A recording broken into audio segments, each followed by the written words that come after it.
नमस्कार दोस्तों। कहानी शुरू करने से पहले मैं आपको ये बताना चाहती हूँ कि अगर आप मोरल एंड मोटिवेशन कहानी सुनना पसंद करते हैं तो आप मेरे दूसरे चैनल एम्पावर द लाइफ पर आ सकते हैं। आपका वहाँ स्वागत है। द गोल्डन स्टोरीज में आपका स्वागत है। आइए सुनते हैं जयशंकर प्रसाद जी की लिखी कहानी देवदासी। पत्र 1 मार्च 25।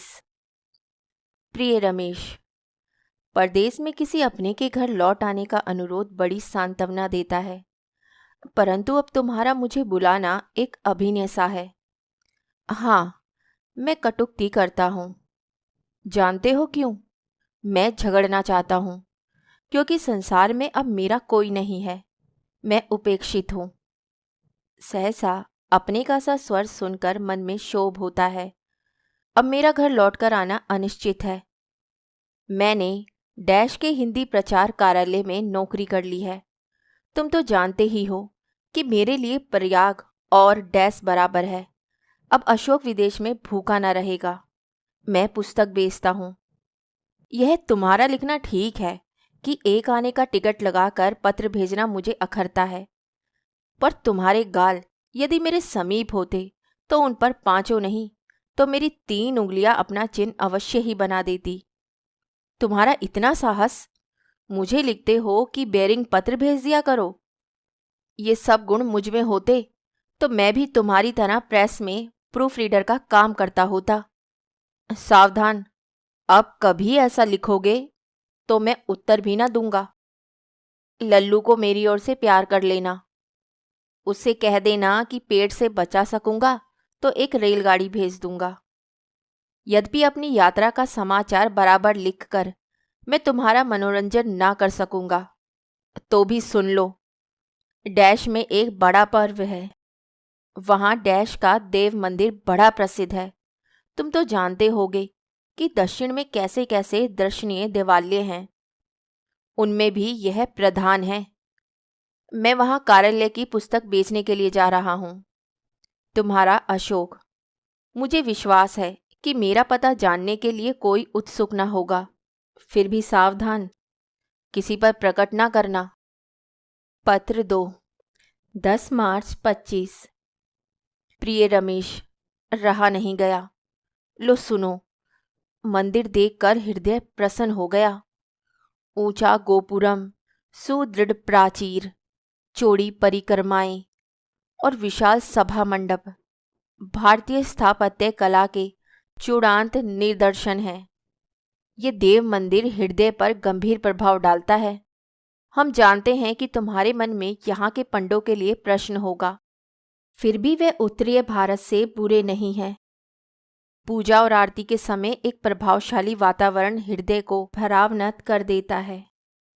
मैं कभी कभी एकटक देखता हूँ, उन मंदिरों को ही नहीं किंतु उसे, प्राचीन भारतीय संस्कृति को, जो सर्वोच्च शक्ति को अपनी महत्ता, सौंदर्य और ऐश्वर्य के द्वारा व्यक्त करना जानती थी। तुमसे कहूँगा, यदि कभी रुपए जुटा सको तो एक बार दक्षिण के मंदिरों को अवश्य देखना। देव दर्शन की कला यहाँ देखने में आती है। एक बात और है, मैं अभी बहुत दिनों तक यहाँ रहूँगा। मैं यहाँ की भाषा भली भांति बोल लेता हूँ। मुझे परिक्रमा के भीतर ही एक कोठरी संयोग से मिल गई है। पास में ही एक कुआं भी है। मुझे प्रसाद भी मंदिर से ही मिलता है। मैं बड़े चैन से हूँ। यहाँ पुस्तकें बेच भी लेता हूँ। सुंदर चित्रों के कारण पुस्तकों की अच्छी बिक्री हो जाती है। गोपुरम के पास ही में दुकान फैला देता हूँ और महिलाएं मुझसे पुस्तकों का विवरण पूछती हैं। मुझे समझाने में बड़ा आनंद आता है। पास ही बड़े सुंदर सुंदर दृश्य हैं। नदी, पहाड़ और जंगल सभी तो हैं। मैं कभी कभी घूमने भी चला जाता हूँ, परंतु उत्तरी भारत के समान यहाँ के देव विग्रहों के समीप हम लोग नहीं जा सकते। दूर से ही दीपालोक में उस अचल मूर्ति की झांकी हो जाती है। यहाँ मंदिरों में संगीत और नृत्य का भी आनंद रहता है। बड़ी चहल पहल है। आजकल यात्रियों के कारण और भी सुंदर सुंदर प्रदर्शन होते हैं। तुम तो जानते हो कि मैं अपना पत्र इतना सविस्तार क्यों लिख रहा हूँ। तुम्हारे कृपण और संकुचित हृदय में उत्कंठा बढ़ाने के लिए। मुझे इतना ही सुख सही। तुम्हारा अशोक। पत्र 3। 17 मार्च 25। प्रिय रमेश, समय की उल्हाना देने की प्राचीन प्रथा को मैं अच्छा नहीं समझता। इसलिए जब वह शुष्क मांसपेशी अलग दिखाने वाला चौड़ी हड्डियों का अपना शरीर लठिया के बल टेकता हुआ चिदम्बरम नाम का पंडा मेरे समीप बैठकर अपनी भाषा में उपदेश देने लगता है तो मैं घबरा जाता हूँ। वे समय का एक दुदृश्य चित्र खींचकर अभाव और आपदाओं का उल्लेख करके विभीषिका उत्पन्न करता है।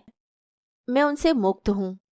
भोजन मात्र के लिए अर्जन करके संतुष्ट घूमता हूँ, सोता हूँ। मुझे समय की क्या चिंता है, पर मैं यह जानता हूँ कि वही मेरा सहायक है, मित्र है। इतनी आत्मीयता दिखलाता है कि मैं उसकी उपेक्षा ही नहीं कर सकता। हाँ, एक बात तो लिखना मैं भूल ही गया। उसे अवश्य लिखूंगा, क्योंकि तुम्हारे सुने बिना मेरा सुख अधूरा रहेगा। मेरे सुख को मैं ही जानूं, तब उसमें धरा ही क्या है। जब तुम्हें उसकी डाहना हो तो सुनो। सभा मंडप के शिल्प रचनापूर्ण स्तंभ से टिकी हुई एक उज्ज्वल श्याम वर्ण की बालिका को अपनी पतली बाहुलता के सहारे घुटनों को छाती से लगाए प्राय बैठी हुई देखता हूँ। स्वर्ण मल्लिका की माला उसके जूड़े से लगी रहती है। प्राय वे कुसुमा भरण भूषिता रहती है। उसे देखने का मुझे चस्का लग गया है। वे मुझसे हिंदी सीखना चाहती है। मैं तुमसे पूछता हूँ कि उसे पढ़ाना आरंभ कर दूं। उसका नाम है पद्मा। चिदम्बरम और पद्मा में खूब पढ़ती है। वे हिरनी की तरह झिझकती भी है, पर न जाने क्यों मेरे पास आ बैठती है। मेरी पुस्तकें उलट पुलट कर देती हैं। मेरी बातें सुनते सुनते वह ऐसे हो जाती है जैसे कोई आलाप ले रही हो, और मैं प्राय आधी बात कहते कहते रुक जाता हूँ। इसका अनुभव मुझे तब होता है जब मेरे दृष्टिपथ से वे हट जाती है। उसे देखकर मेरे हृदय में कविता करने की इच्छा होती है। यह क्यों? मेरे हृदय का सोता हुआ सौंदर्य जाग उठता है। तुम मुझे नीच समझोगे और कहोगे कि अभागे अशोक की हृदय की स्प्रद्धता तो देखो, पर मैं सच कहता हूँ, उसे देखने पर मैं अनंत ऐश्वर्यशाली हो जाता हूँ। हाँ, वह मंदिर में नाचती और गाती है। और भी बहुत सी हैं, पर मैं कहूँगा वैसी एक भी नहीं। लोग उसे देवदासी पद्मा कहते हैं। वह अधम है, वह देव वाला पद्मा है, वही अशोक। पत्र 4। 28 मार्च 25। प्रिय रमेश, तुम्हारा उलाना निस्सार है। मैं इस समय केवल पद्मा को समझ सकता हूँ। फिर अपने या तुम्हारे कुशल मंगल की चर्चा क्यों करूं? तुम उसका रूप सौंदर्य पूछते हो, मैं उसका विवरण देने में असमर्थ हूँ। हृदय में उपमाएं नाचकर चली जाती हैं, ठहरने नहीं पाती कि मैं लिपिबद्ध करूं। वह एक ज्योति है जो अपनी महत्ता और आलोक में अपना अवयव छिपाए रहती है। केवल तरल, नील, शुभ्र और करुण आंखें मेरी आंखों से मिल जाती हैं। मेरी आंखों में श्यामा कादम्बिनी की शीतलता छा जाती है, और संसार के अत्याचारों से निराश इस झंझरीदार कलेजे के वातायन से वे सनिग्ध मलयानिल के झोंके की तरह घुस जाती है। एक दिन की घटना लिखे बिना नहीं रहा जाता। मैं अपनी पुस्तकों की दुकान फैलाए बैठा था। गोपुरम के समीप ही वह कहीं से झपटी हुई चली आती थी। दूसरी ओर से एक युवक उसके सामने आ खड़ा हुआ। वह युवक मंदिर का कृपाभाजन, एक धनी दर्शनार्थी था। यह बात उसके कानों के चमकते हुए हीरे के टप से प्रकट थी। वह बेरोक टोक मंदिर में चाहे जहां आता जाता है। मंदिर में प्राय लोगों को उससे कुछ मिलता है। सब उसका सम्मान करते हैं। उसे सामने देखकर पद्मा को खड़ी होना पड़ा।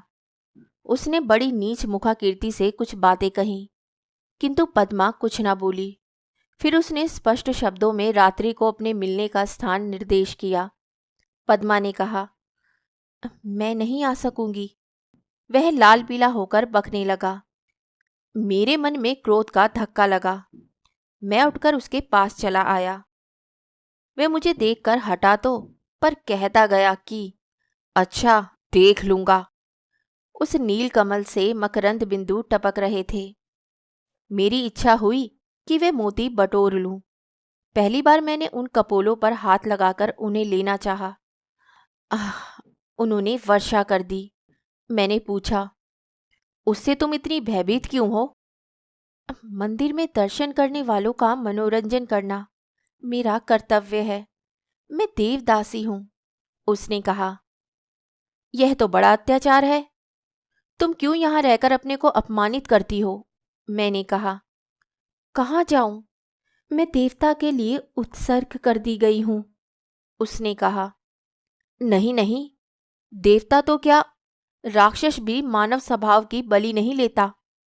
वह तो रक्त मांस से ही संतुष्ट हो जाता है। तुम अपनी आत्मा और अंतःकरण की बलि क्यों करती हो? मैंने कहा। ऐसा ना कहो, पाप होगा, देवता रुष्ट होंगे। उसने कहा। पापों को देवता खोजे। मनुष्य के पास कुछ पुण्य भी है पद्मा। तुम उसे क्यों नहीं खोजती हो? पापों को ना करना ही पुण्य है। तुम अपनी आत्मा की अधिकारिणी हो, अपने हृदय की तथा शरीर की संपूर्ण स्वामिनी हो। मत डरो, मैं कहता हूं कि इससे देवता प्रसन्न होंगे, आशीर्वाद की वर्षा होगी। मैंने एक सांस में कहकर देखा कि उसके मस्तक में उज्ज्वलता आ गई है। वह एक स्फूर्ति का अनुभव करने लगी है। उसने कहा। अच्छा, तो फिर मिलूंगी। वह चली गई। मैंने देखा कि बूढ़ा चिदम्बरम मेरे पीछे खड़ा मुस्कुरा रहा है। मुझे क्रोध भी आया, पर कुछ ना बोलकर मैंने पुस्तक बटोरना आरंभ किया। तुम कुछ अपनी सम्मति दोगे? अशोक। पत्र 5। 1 अप्रैल 25। रमेश, कल संगीत हो रहा था। मंदिर आलोकमाला से सुसज्जित था। नृत्य करती हुई पद्मा गा रही थी। उफ! वे संगीत मदिरा की लहरें थी। उसकी कुसुम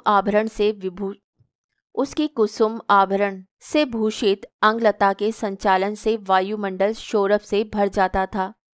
वह विवश थी, जैसे कुसुमिता लता तीव्र पवन के झोंकों से। रोगों के ज्वार का स्पंदन उसके अभिनय में था। लोग उसे विस्मय विमुग्ध देखते थे, पर ना जाने क्यों मेरे मन में उद्वेग हुआ। मैं जाकर अपनी कोठरी में पड़ा रहा। आज कार्यालय से लौट जाने के लिए पत्र आया था। उसी को विचारता हुआ कब तक आंखें बंद किए पड़ा रहा, मुझे विदित नहीं। सहसा साएं साएं फुसफुस का शब्द सुनाई पड़ा। मैं ध्यान लगाकर सुनने लगा।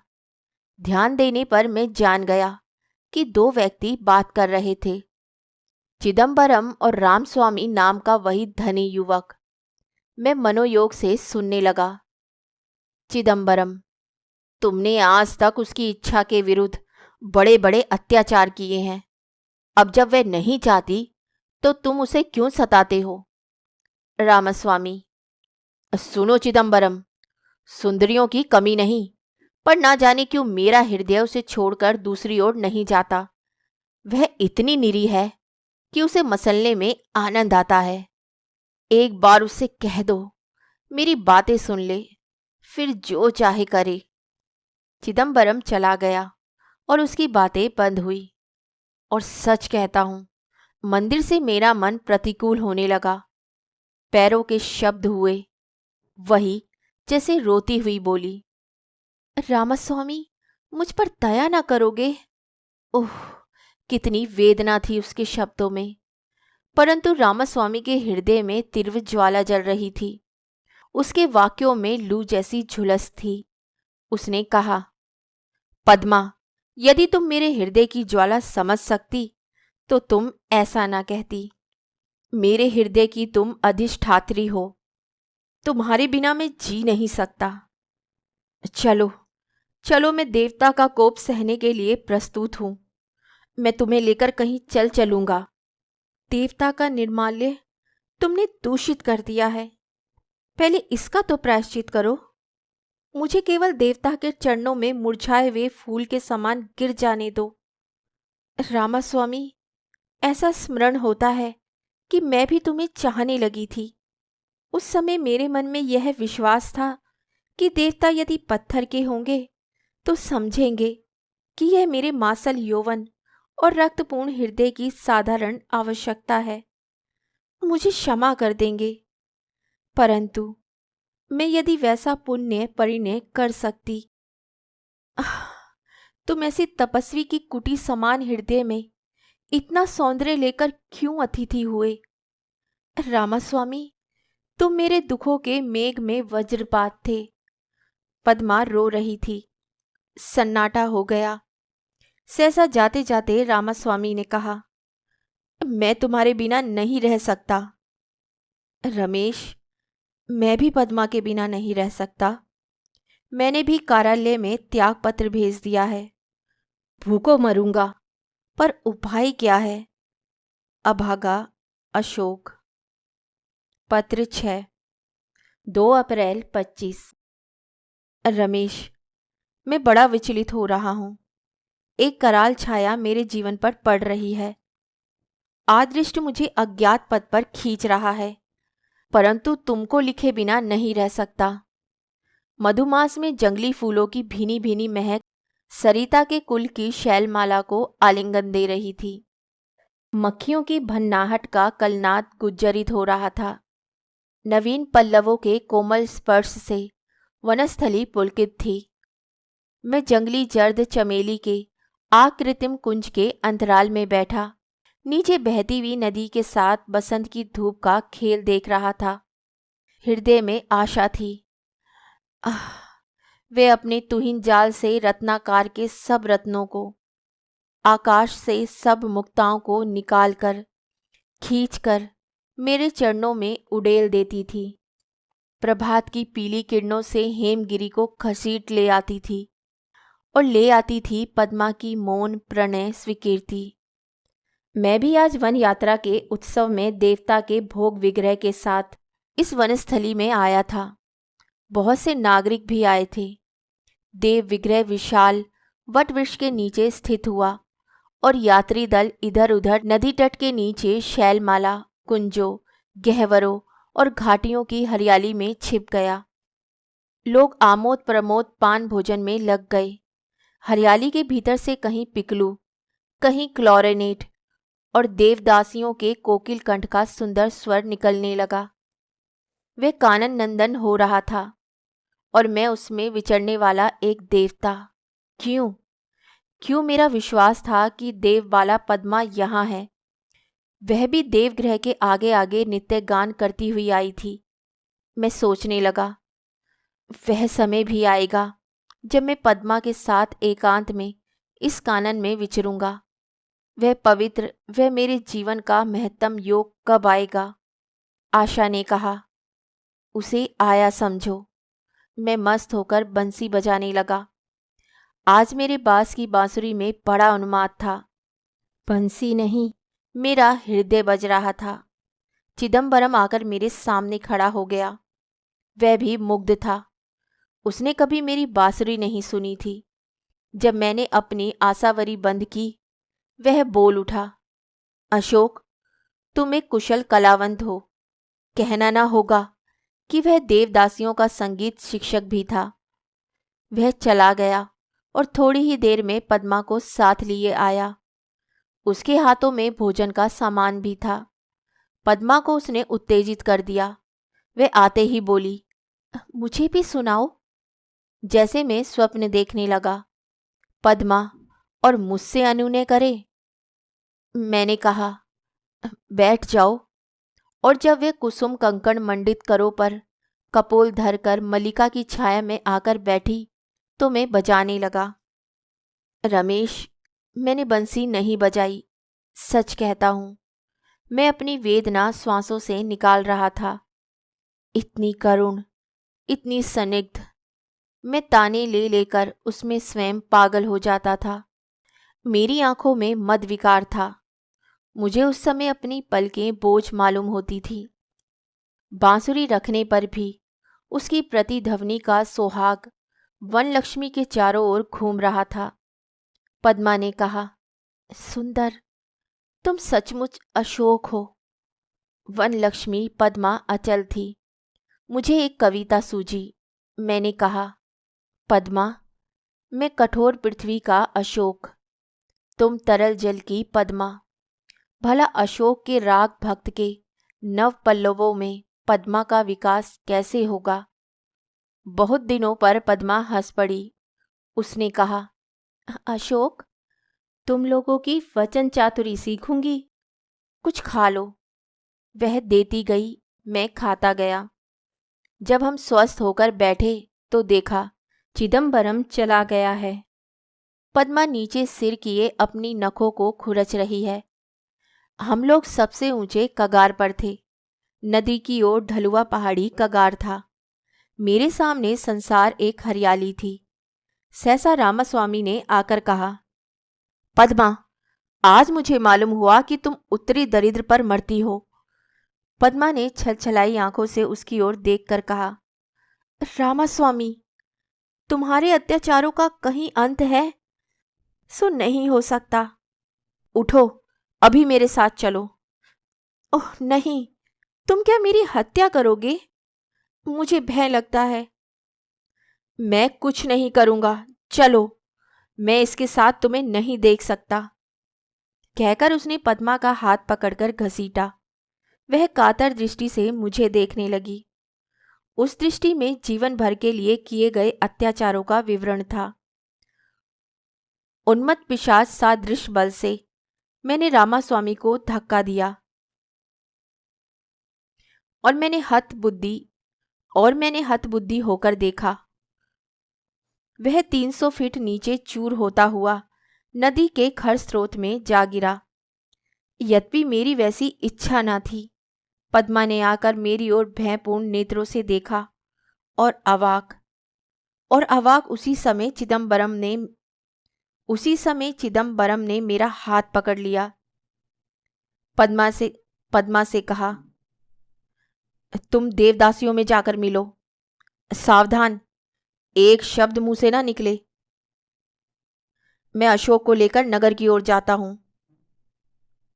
वह बिना उत्तर की प्रतीक्षा किए मुझे घसीटता ले चला। मैं नहीं जानता कि मैं कैसे घर पहुंचा। मैं कोठरी में अचेत पड़ रहा। रात भर वैसे ही रहा। प्रभात होते ही तुम्हें पत्र लिख रहा हूं। मैंने क्या किया रमेश? तुम कुछ लिखो। मैं क्या करूं? तुम्हारा ये लिखना कि सावधान बनो, पत्र में ऐसी बातें अब न लिखना, व्यर्थ है। मुझे भय नहीं, जीवन की चिंता नहीं। नगर भर में केवल यही जनश्रुति फैली है कि रामास्वामी उस दिन से कहीं चला गया है और वह पद्मा के प्रेम से हताश हो गया था। मैं किम कर्तव्य विमूढ़ हूं। चिदम्बरम मुझे 2 मुट्ठी भात खिलाता है। मैं मंदिर के विशाल प्रांगण में कहीं ना कहीं बैठा रहता हूं। चिदम्बरम जैसे मेरे उस जन्म का पिता है। परंतु पद्मा, उस दिन से मैंने उसे गाते और नाचते नहीं देखा। वह प्राय सभा मंडल के स्तंभ में टिकी हुई, दोनों हाथों में अपने एक घुटने को छाती से लगाए अर्ध स्वप्न अवस्था में बैठी रहती है। उसका मुख विवर्ण, शरीर क्षीण, पलक अपांग और उसके श्वास में यांत्रिक स्पंदन है। नए यात्री कभी कभी उसे देखकर भ्रम करते होंगे कि वह भी कोई प्रतिमा है, और मैं सोचता हूँ कि मैं हत्यारा हूँ। स्नेह से स्नान कर लेता हूँ, घृणा से मुंह ढक लेता हूँ। उस घटना के बाद से हम तीनों में कभी इसकी चर्चा नहीं हुई। क्या सचमुच पद्मा रामास्वामी को चाहती थी? मेरे प्यार ने भी उसका अपकार ही किया। और वह स्वप्न कैसा सुंदर था। रमेश में देवता की ओर देख भी नहीं सकता। सोचता हूँ कि मैं पागल हो जाऊंगा। फिर मन में आता है कि पद्मा भी बावली हो जाएगी, परंतु मैं पागल ना हो सकूंगा, क्योंकि मैं पद्मा से कभी अपना प्रणय नहीं प्रकट कर सका। उससे एक बार कह देने की कामना है। पद्मा, पद्मा, मैं तुम्हारा प्रेमी हूँ। तुम मेरे लिए सुहागिनी के कुमकुम बिंदु के समान पवित्र, इस मंदिर के देवता की तरह भक्ति की प्रतिमा और मेरे दोनों लोकों की निगुणतम आकांक्षा हो, पर वैसा होने का नहीं। मैं पूछता हूँ कि पद्मा और चिदम्बरम ने मुझे फांसी क्यों नहीं दिलाई? रमेश। अशोक विदा लेता है। वह पत्थर के मंदिर का एक भिखारी है। अब वैसा नहीं कि मैं तुम्हें पत्र लिखूं, और किसी से मांगूंगा भी नहीं। अधम, नीच अशोक, लल्लू को किस मुंह से आशीर्वाद दे? हतभाग्य अशोक। तो अभी आप सुन रहे थे जयशंकर प्रसाद की लिखी कहानी देवदासी। देवदासी एक प्रकार की प्रथा थी। इस प्रथा के तहत कुंवारी लड़कियों को धर्म के नाम पर ईश्वर के साथ ब्याह कराकर मंदिरों को दान कर दिया जाता था।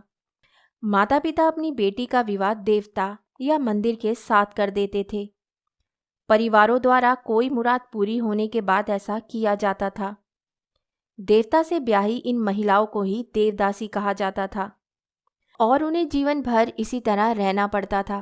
कहते हैं कर्नाटक और आंध्र प्रदेश में अभी भी ये प्रथा मौजूद है।